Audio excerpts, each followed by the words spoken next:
85% of phone calls to Brazos County's 911 dispatch center came from a cell phone. I never knew that, pretty impressive. But in KAGS HD News and Can911 investigation, those dispatchers do not always know exactly where to send for help. That can be the difference, obviously, between life and death. KAGS HD News reporter Luke Simons has this special report.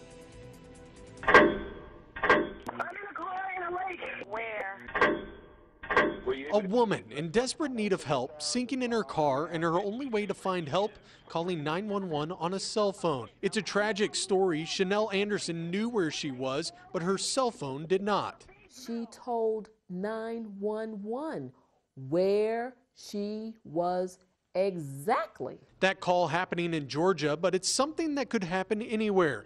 Typically, when you call 911 from your cell phone, 911 doesn't always know your exact location. Bottom line, we want them to find a way to do better in the interest of public safety and the safety of their customers. When Kelly Merriweather says they, she is talking about cell phone providers. Right now, when you call 911, that call goes to a cell tower that is then sent to the 911 call center.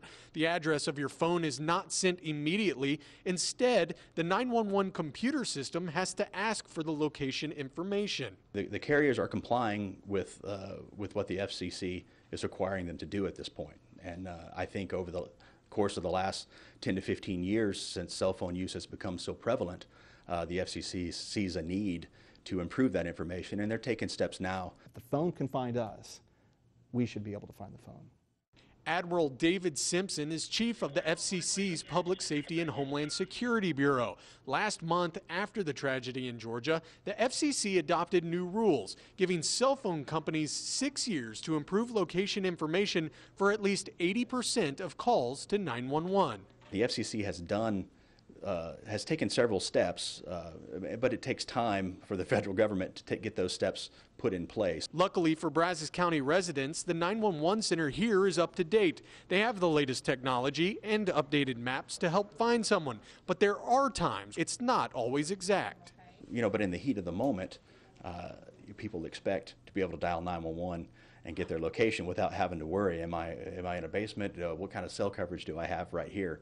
And so we'd like to see that technology advance to the point where it's not a worry for people. They call from the device that they have most handy, and they get the help that they need where they need it. In Brazos County, Luke Simons, KAGS HD News.